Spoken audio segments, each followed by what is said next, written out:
controls. Is it major in this sport? I doubt it, because first and foremost, it's not a performance enhancing drug. People don't take cocaine in sporting environments. Well, that's something different. But most of the time, within the confines of sport, what you're trying to eliminate is people cheating. In this instance, what we're doing is we're conflating, because of the cost of contamination, what people choose to do in their personal lives. So it's a mapping out from all the things. Would you agree with that? I would think so. Arcade in a horse's system, I don't think it's a matter of view, Rupert. It's not a good thing. It's not a good look for horses, I can tell you. So it is serious. Especially if your name's lucidity. Yes, and also cocaine, it's not just a horse racing problem, it's a social problem. So therefore, you can't just say, has horse racing got a problem? You know, jockeys, high-profile jockeys have all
He's saying it goes on in other sports. We know that. That's not new. He's not giving us any information on that. The protagonists are all at it. The jockeys, the spectators. That's a bit unfair. And now we hear the horses. I mean, that's a bit unfair. I mean, ultimately, we've seen. You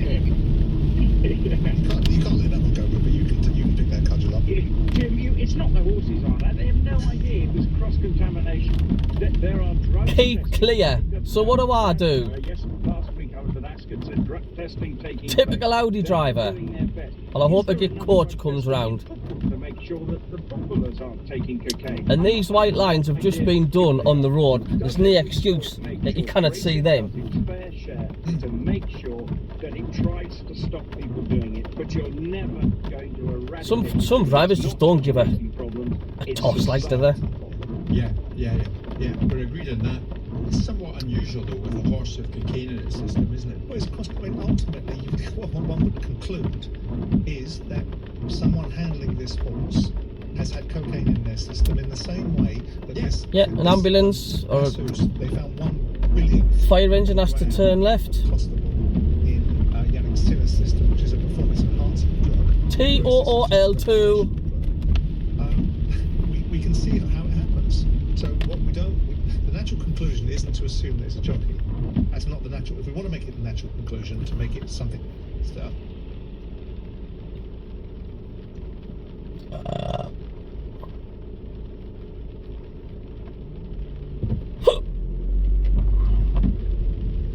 People that participate in society. And Dunlop's had 11,000 only one. Yeah, It's quite unique. I think with all due respect to the subject matter, I think it's something and nothing. Danny in Pontefract doesn't it? He says Rupert Racing's asked for this problem. They had true fans, but then they went in another direction. Concerts started at race venues. They started having louts coming through the door, and the reputation of the sport is somewhat in tatters as a result of that. You reap what you sow, says Danny. Look, all sports venues have to, and racing's no exception, have to make sure that they can encourage new race fans. Now, it means putting on concerts. I know when it first started, Newmarket was the first back some time ago to introduce the concerts, and now it's a very much standard fare at all big race meetings through the summer. You see lots of people being billed out to perform, and they bring in big crowds. But that can happen to any pop concert you go to. You'll find that people will be taking drugs. So I don't think. And what he's saying, Luca, what he's saying by that is by the evolution of trying to create more revenue for the sports, you are opening a door to a different kind of customer, a different kind of relationship with a different kind of user. I don't mean drug user, I mean participator in sports, and that's creating a situation. I was listening last year to people complaining about the cost implications of staying in Cheltenham. Because all of the local establishments were profiteering off the back of people's desire to be at the Gold Cup or whatever event it was. Yeah. I mean, the bottom line is that some of these sports can't do right for doing wrong. Innovation and creation of the next generation involves embracing, communicating with them, and if you put on pop concerts and you put on things that are age specific, you might get the next generation and then you've got to manage what goes with that. Yeah.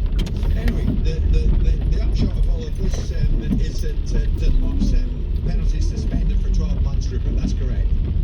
Okay, 12 months, £1,000 fine, and hopefully nothing else happens in the intervening period, because he's been a very successful trainer over 30 years, had some great horses, and hopefully this is just a bit of a blip, but obviously it's something that he's going to have to be mindful of with his staff, and just make sure he has an open practice. Stand there with your door open, you daft clown. Rupert, thank you very much indeed. People are The rain's bringing everybody out today, like.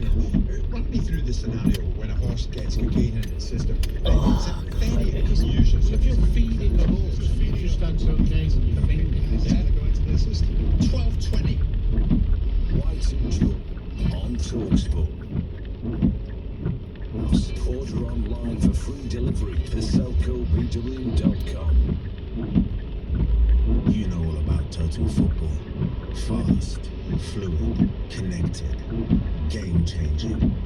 Now, LiveScore Bet brings you total betting. It's everything you love about LiveScore.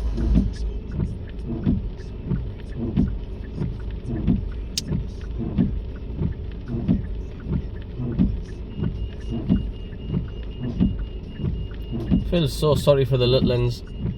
It just rains every goddamn day through the 6 weeks holidays.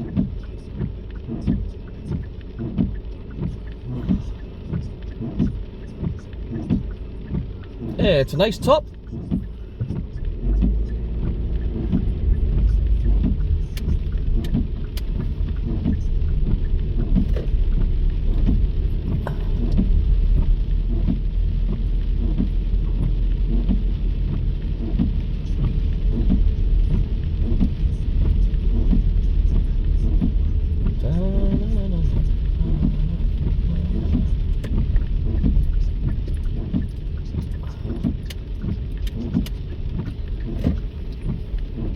Time for me dinner.